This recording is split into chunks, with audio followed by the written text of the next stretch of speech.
Hello. Thank you. Oh, yeah. Oh, you're just all trying to get A's. All right. We'll all get A's. The great thing about learning about history and art is the more you understand what you're going to see before your trip, the more fun you're going to have when you travel. So we are 1/3 of the way through a 3-hour look at the story of Europe from the year 500 until 20th century. And now we're going to dedicate the next hour to part 2, and that is the Renaissance and the Baroque era, roughly 1400 to 1800. And that's just a reminder that this is all very rough dates. This is very sweeping history. It's ridiculous to try to do anything in depth when you're covering 400 exciting years of history and art for our travel interest in 1 hour. But I just want to give you a handle on the very basics in hopes that you can be inspired to perhaps drill down a little deeper and learn more about this before your trip. Because I promise you, when you understand what you're looking at, it all comes to life. Your trip to the Vatican to see Raphael's beautiful School of Athens really has meaning when you know, why did he do this? Who paid for it? What was their agenda? Now, when we think about the Renaissance, we are celebrating this return to the wonder of classical Rome and the classical world, the Greeks and the Romans. For nearly 1,000 years, Europeans were sitting in the dark. They knew there was something great before them, but they're wondering, when are we going to come out of this cultural slumber? It happened around 1400, and that's the time when you had all of this aesthetics of the classical world, the beauty of these statues from Greece and Rome, and now the Europeans are doing that. They are grappling with the challenges, they're stepping forward, they're actually going beyond where the great Romans and Greeks went. And it all started in Florence. It started in Florence for good reason. Florence was the most urban part of Europe at that time, that part of Italy. It was the most advanced with banking and trade. It was the most literate. Italy was sitting on the rubble of ancient Rome, and it was painfully aware that there were great people here 1,000 years ago, and we're not doing much at all. Let's get our act together. In Italy during this period, you had no unified Italian state.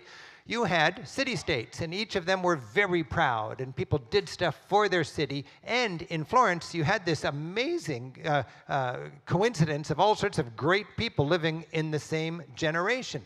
Now, when you think of this, what I like to call the class of 1500, it is quite remarkable to think what was going on at this time.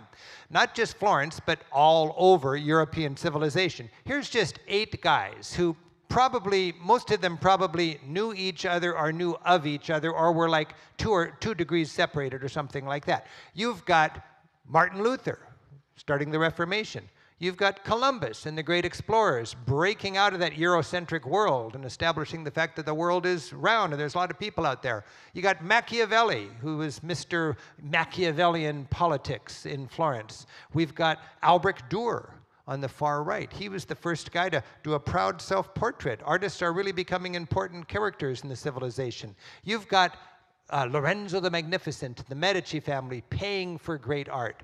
You've got Leonardo da Vinci, the classic Renaissance genius. We've got Henry VIII, who dissolved the monasteries and sort of took the reins into his own hands in England. And you've got Michelangelo.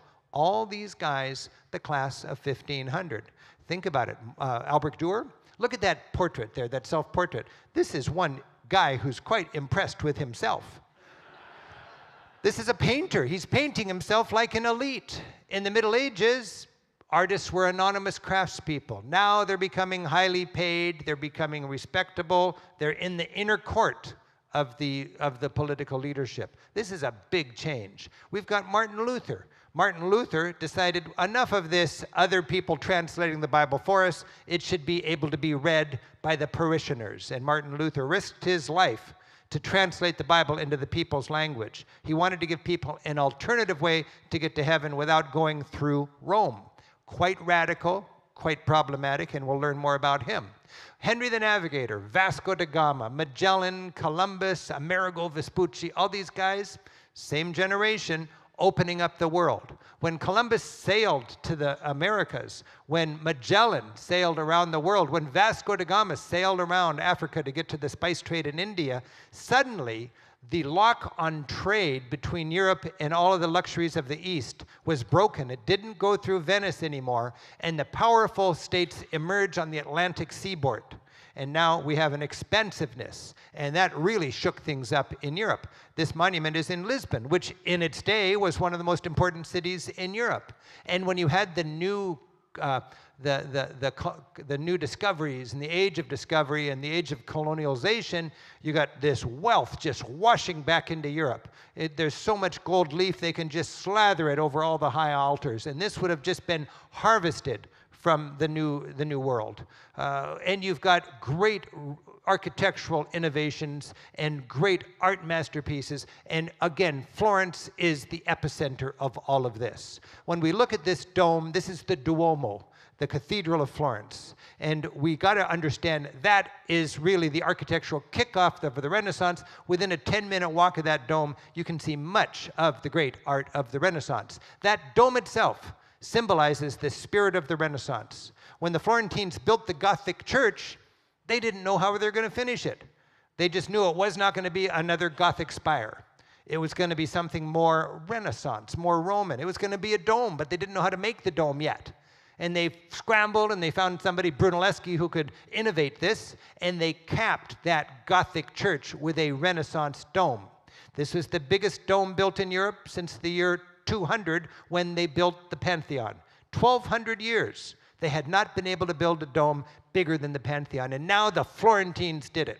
To give you an idea of how respected this dome was, later on when Michelangelo was hired to go down to Rome and design the new St. Peter's Basilica, he said, I can build a dome bigger, but not more beautiful than the dome in my hometown, designed by Brunelleschi, the Duomo in Florence. That's the dome that inspired so many domes until today. And today you can go to the top of that dome as a visitor. When we look at the architecture of the Renaissance, we see geometry. Everything is balanced, everything is orderly, everything is symmetrical, squares and circles, it all works out. They were so into the geometry that when you step into a great Renaissance church, what they want to show off is not frilly clouds and cupids, but the architectural lines themselves. You can see here, they've actually highlighted the lines by making them a different color than the rest of the walls. So you step in there and you think, these people have their act together, geometrically. Remember, throughout the Middle Ages, art was okay if it was the house of God. Why would you be making frilly, silly, luxurious art if it wasn't for the glory of God? The most noble art form was architecture. The most noble building was the church. Paintings, statues, windows, tapestries were okay because they decorated the house of God. Statues were in the niches of churches. And you can psychoanalyze this as Europe is stepping away from the church. This is the humanism that is sweeping